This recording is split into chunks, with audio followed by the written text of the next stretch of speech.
Do you like eating sand? What about talc or titanium dioxide? The fact is, 99% of all vitamins on the market contain unnecessary and potentially toxic additives. That's why we've created Pure Vitamin Club. Our daily multicap is a carefully balanced formulation of the 13 essential vitamins plus 11 key minerals with no added ingredients of any kind. Just the nutrients your body needs to function at its best. But no vitamin will do you any good unless you actually take it. So we've made that easy for you. Pure Vitamin Club will deliver your vitamins to your door for pennies a day at purevitaminclub.com. purevitaminclub.com. Welcome to Talking Fitness with celebrity fitness expert Vinnie Tortorich and co-host Andy Schreiber. Brought to you by purevitaminclub.com. I am Vinnie Tortorich, and folks, here we are again on the Wednesday show. It's the one where we bring Andy Schreiber in to do a little chit-chat. We keep it short. People like it. It's a bite-sized show. Ooh, maybe we should change it to that. Vinnie's Bite-Sized Show. Ooh, wait a minute. Anyway, Andy Schreiber and I started a little company together called purevitaminclub.com. So you can go check that out at purevitaminclub.com, where we make the world's best vitamins. It's not because we say that. It's because that's what our customers tell us also. Andy, are you there? I am here. How you doing, buddy? I'm doing super, thanks. How are you doing? Good. So what's going on? What's going on in the world? There's so much going on in the world. Let's start with a question that came up the other day when I was over at your house. We were doing what we do. It seems like almost every other week now, which is we pack up a shipment for Amazon. Right. Anybody who's listened to these podcasts knows that, our company is growing really, really quickly, but it is still a fairly small company, and we still do most everything ourselves. We do have a small staff. That sounded bad. We do have very few people working for us, a few, but we do most everything ourselves. And when it comes to time to send product to Amazon, because we're going through a lot of product on Amazon, we just had our best month ever on Amazon, by the way. Yeah. Amazon is very specific about how they want things packed. Did I tell you, by the way, I'm going a little off topic here. Did I tell you about the email I got from Amazon? Is that the one about the way we packed the Yes. Andy, tell that story, because when you told me that, let me just explain this, and then you can explain what happened. And Andy's a little this way also. I'm a guy, Henry Ford, fascist American, who oddly enough helped the Jews out in World War II by helping end the war earlier. Yes, although he was a virulent anti-Semite. Yeah, but he was also into money. So yes, it was and a brilliant businessman. I mean, he's a really interesting character. He really was in history. Whenever the war effort took off, he quit making cars and started making war products, and it helped us in the war quicker. He got together with another fascist, right? There was a couple of them that got together. Yeah, that's a whole story. There were a lot of fascist anti-Semites in America with big names like Lindbergh. Yeah, exactly. Another one who helped the war effort along with Ford and ended the war. But it wasn't because they were trying to help Jews out. They were trying to put money in their pocket. And that's right. One of the things Henry Ford did early on when he made the Model A, but first the Model T, what people might not realize is early on, whenever they made cars, they would, and by the way, when people say, well, Vinnie, you never went to business school, but you seem to be a pretty good businessman, where do you learn business from? I just look at the industrialists of the United States and saw what they did, and I copy that. So folks, if you want to learn how to make money, quit going to business school and start reading about the industrialists of the United States, and you too can use the United States and our government and everything else and see how to make money. Am I wrong about that, Andy? No, not at all. Okay, so one of the things I learned about Henry Ford when he was making the Model T, you see, he didn't make all the parts. there were other companies that made parts and then shipped them over to Ford. The thing that Ford was brilliant with, and you can actually say that he changed the way business was done in the United States. He didn't invent the car. He invented the assembly line, right? He used what's called a precision screw. Whenever you have a precision screw, you can now get things, you can stamp out things over and over with precision so that you can make a bunch of these, a bunch of those, and a bunch of other things, and then put all the pieces together on an assembly line, and you can make things for a lot cheaper. Did I explain that correctly, Ange? Yes, you did. What are you doing over there? You know what? Somebody's coming to the door, and I'm trying to keep Mimi from barking. That's what I'm doing. So this podcast still remains very unprofessional. Thank God. No, okay. Listen, people wouldn't love it unless it was unprofessional. This is how it goes. If it was either that or deal with a barking dog. I got it. Okay. So anyway, people like the Dodge brothers used to make different pieces and parts. Like I don't know. Let's say Dodge brothers made water pumps and alternators or something like that for cars. Or back then, I don't think they made alternators. They made what was called the generator. Right. And so on and so forth. They would just send their product over to Ford because Ford didn't have the wherewithal to want to make those. It was cheaper for him to buy them from someone else who understood the electronics and the water pump and the whole thing, right? Right. And at some point, Dodge Brothers said, hey, we make enough parts. Why don't we just make our own truck? And then Dodge was created and so on. But I don't want to get into that whole story. What Ford would do was if let's say Dodge Brothers were sending him water pumps, and someone's going to go Google this and they're going to write to me and say, they didn't make the water pumps. They only made the generators. Okay, good. So let's say Dodge Brothers was sending something over to Ford. Ford would specify exactly how the wooden box, because back then they didn't use cardboard, the wooden boxes had to be a certain thickness, a certain width, an angle and diameter. Sometimes they didn't even make square boxes. They were all different shapes and whatnot. And then he would also specify wrapping it in a certain kind of chicken wire, right? Yeah.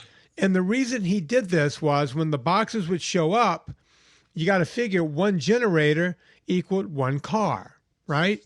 And the box would be disassembled and used as floorboards because the flooring of cars were actually at the beginning made of boards. So he would use the packing material in his cars. Even the chicken wire was used because they kind of had these semi-soft tops in the Model A's, at least. I can't remember what the Model T's had. Yeah. But he would use the chicken wire in that. So that's why he would specify things being packed with certain material, because he just dismantled the material and used it. You see how smart of a guy he was? Yes. Oh, he was a completely smart guy. Okay. So over at purevitaminclub.com, hang on. Okay. I know you want me to write this along. I am. I'm just trying to move things along. At purevitamin.com, we try not to waste anything. So since Andy and I, we don't pack up the ones that go through the site. That's done. We do that somewhere else, right? Because we have a whole fulfillment house. Yeah, that's that was every just day. But with Amazon does the fulfillment. We use that, so if somebody orders on Amazon, it's coming from the Amazon warehouse, but we have to supply the Amazon warehouse. Right. And we haven't figured out, as a matter of fact, it's getting big enough to where you and I have to start figuring out someone else is going to have to fulfill that to get it to Amazon warehouse. But like everything else, Amazon has specifications. In other words, if we're shipping them 3 boxes, we can't have 2 20 by 20 cubes and a third box, an 18 by 18. They want every box to be exactly the same size. Yeah, you can mix it, but it just becomes much more complicated. Right. So with our boxes, sometimes, so the stuff doesn't rattle around in it. We will take old magazines and stuff like that, old newspapers, and crumple it up and throw it in there, right? Right. And we will actually take some of the cardboard boxes that our product comes in, and we'll crumple that up. That they don't seem to have a problem with. No problem at all. But we had a box laying around the house the other day that was full of packing peanuts, as they call it. Well, right? here's the great irony is the reason we had those packing peanuts, those foam, styrofoam, they look like peanuts, like the whole peanut in the shell. Right. I had ordered from, I'll give an unbidden plug here, a company called Uline, which is a packaging company. They provide, plastic bags that get the vacuum sealer and all this kind of stuff. So when we use it to, some of our packaging supplies, they had sent some of that stuff in a big giant box, and they had packed that stuff inside the big box with these packing peanuts. So we thought, well, great. We have to ship this. We were shipping, I don't know, like 500 units to Amazon. We thought, let's use some of these packing peanuts. Nobody likes having those things around the house anyway, because they get everywhere. It's not as bad as, when it comes like the little tiny, like snowflakey kind of thing. Oh, no, these were the big These are the ones. big, which isn't as bad as when you get that little fluff stuff. That's awful. Right. So we thought, let's just use this stuff. So we mixed, and that wasn't enough. So we mixed up that and our usual solution, which is crumpled up boxes and everything else. Yeah. Mostly newspaper. Basically magazine. garbage. Yeah. we top it off with trash. Yeah. So I get in my email, I get an email from Amazon, which is basically like a warning. It says that, let me see if I can find it.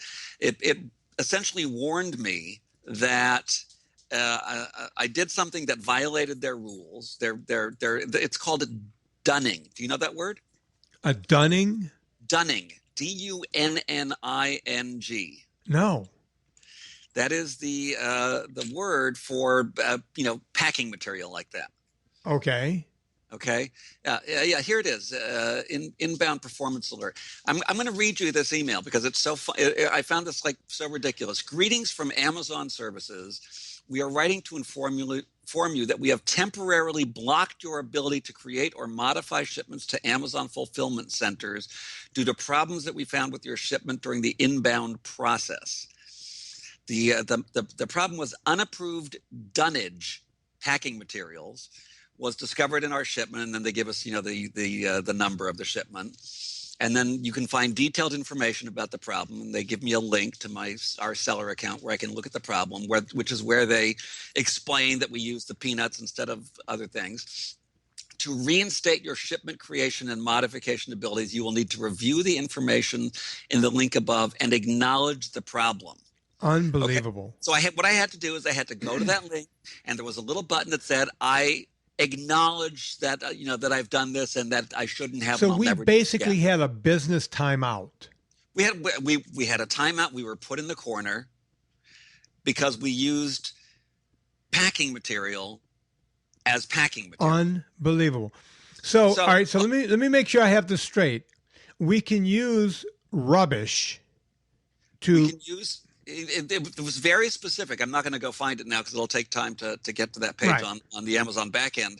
But we're allowed certain things. We're allowed the crumpled up whole. It has to be a whole page of paper.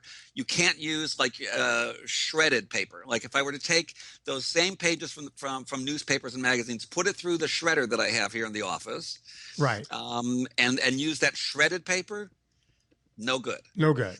No good. So we're good again. We're free to ship to them again anytime we like, but only because I had to go and, have my time out in the corner and acknowledge that I was a bad boy for using the wrong materials. And, now all is good. All is forgiven. But I have like a demerit or something, Unbelievable.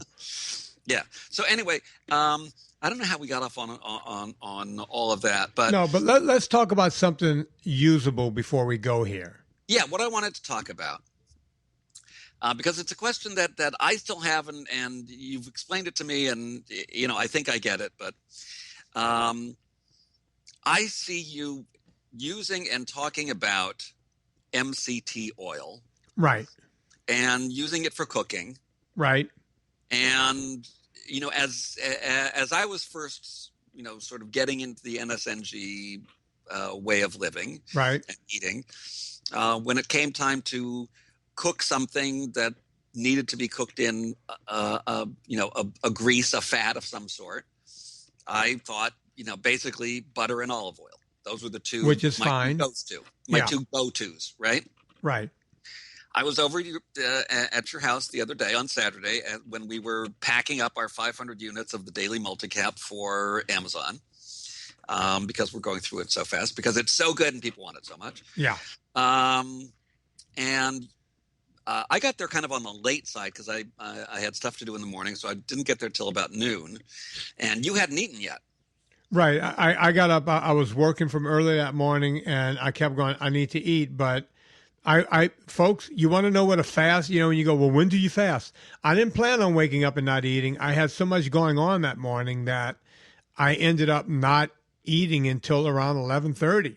And that's when I said, oh, it's time for breakfast. The morning had gone by. It's now almost noon, and you're finally eating. So you said, Andy, I'm sorry. I know we need to get started, but I have to eat. I said, no problem. You knock yourself out. So you hauled out the frying pan and some eggs. I'll make some eggs. And all of a sudden I'm like, what is that horrible, horrible smell? And you were cooking your eggs in MCT oil. Well, coconut oil, to be more specific. Yes. Well, no, because the bottle said MCT oil. No, I do not have a bottle of MCT oil in my house. I thought I saw something that said MCT oil. No, I use coconut oil from Trader Joe's. Still sitting on the counter right where it was the other day. I don't buy, I've had in the past, like if I'm going to get on a bicycle for long periods, I'll buy MCT oil just to put it in the bottles because the MCT oil version of it, which is made from coconut oil, won't solidify again. But no, the reason it smells is because it is the coconut oil. If I used MCT oil, usually it doesn't have that smell. Interesting. But when you use the coconut oil, it still has the coconut kind of flavor, if you will, to it. Yeah. And that's what you're smelling it. Serena says it smells like farts. I cook with coconut oil sometimes. You know what I cook in coconut oil? If I'm going to make a stir fry. If I'm going to get the wok out and toss around some vegetables and some chicken or whatever, with some nice sriracha or something, although not sriracha because that's got sugar in it, but the chili garlic sauce doesn't. Anyway, I'll do that in coconut oil because it more seems to work with that. But you see, here's the thing. Excuse me, with coconut oil, if you put it in a pot yourself and you start cooking, you won't smell it. If you walk in from outside after something's been cooked in it, you'll smell it. All right. So my question is, you're making your eggs there. Right. Why would you choose to do it in that rather than in butter? Easy. Sometimes I do it in butter. Sometimes I do it because I like the butter flavoring. Who doesn't like the flavor of real butter? Sometimes I do it with Villa Capelli olive oil because I love the taste of olive oil with the eggs. That's great taste too. But probably, let's call it 65, 70% of the time, I do it with MCT oil which is coconut oil. I do it with coconut oil, which is MCT oil. Please quit tweeting that one to me. It's the same thing. Coconut oil, MCT oil, same thing. Okay? And don't write me your highbrow tweets of, well, if you use the MCT oil, it's got blah, blah. I don't care. It's the same thing. Okay? MCT oil, medium chain triglyceride, your body uses it more as energy currency than it will just a regular saturated fat. By the way, MCT oil is also a saturated fat. But since there are more medium chain triglycerides in it, your body will use it as an energy source, kind of like it would use sugar. And if you're fat adapted, and I knew you and I would be there for the next 5 or 6 hours packing up stuff, and we wouldn't have time to stop again, that's a day when my eggs, by the way, I had, 2 eggs with 2 or 3 extra yolks in that pan, and MCT oil, and that held me over until 6 o'clock or 7 o'clock, whenever we stopped working. We stopped around 6, yeah. Yeah. And then Serena and Tallulah and me, we all went out for dinner. So that's why why did I use it that day? Well, probably mostly because it's on the counter, it's convenient. I didn't have to go lop off a piece of butter from the Kerrygold and yada, yada, yada. Yeah. It was right there, but it's also a good currency for energy. Does that make sense? It does, but how does it do that more or better than butter does? Gary Taubes, well, butter is also good. Butter will give you energy. If you're fat adapted, butter will do the same thing.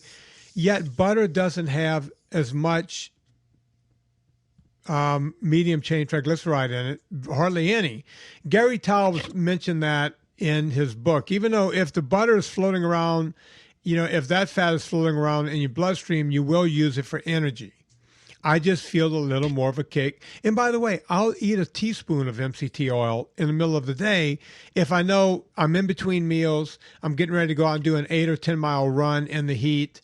I don't want to eat anything that's going to upset my stomach. I'll just take a hit right off the MCT oil because you use the medium chain triglycerides, let me say it again, as energy, as currency. Gary Taubes eloquently describes it in his book.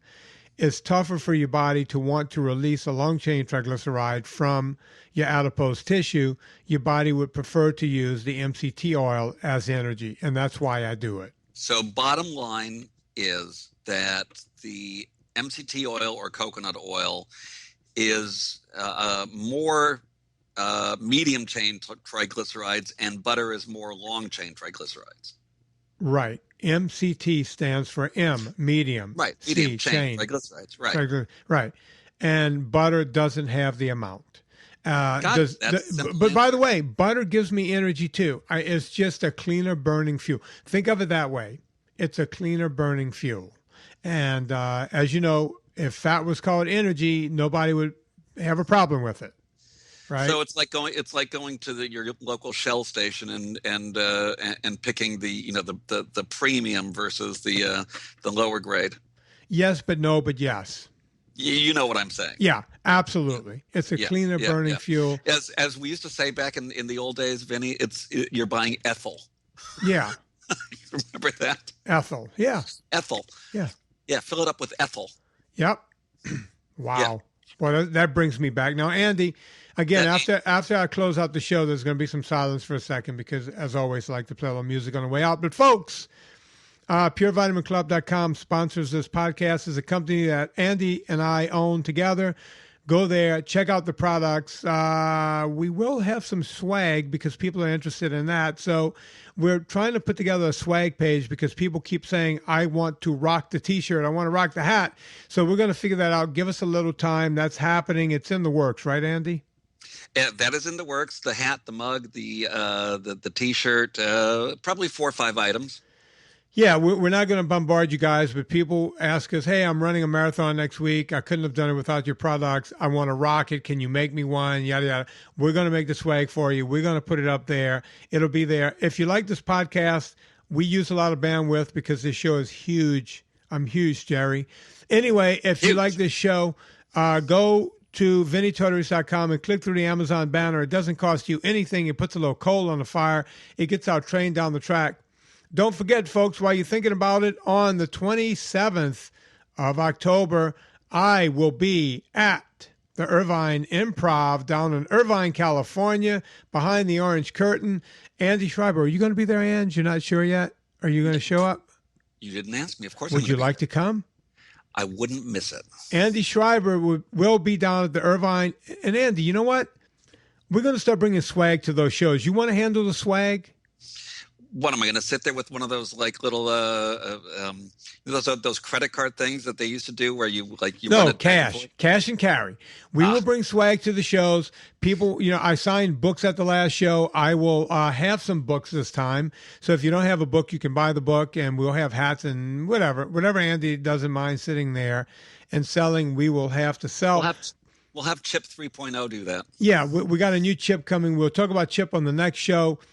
I think we covered everything. The 27th of October, 8 p.m., Irvine Improv. On behalf of Andy Schreiber, my name is Vinnie Toteries. Put life into living and do it with CCR.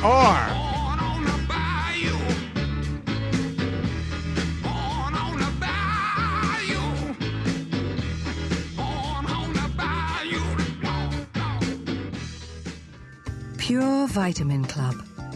Purest high-quality ingredients. Zero fillers and additives. direct to your door for pennies a day. PureVitaminClub.com.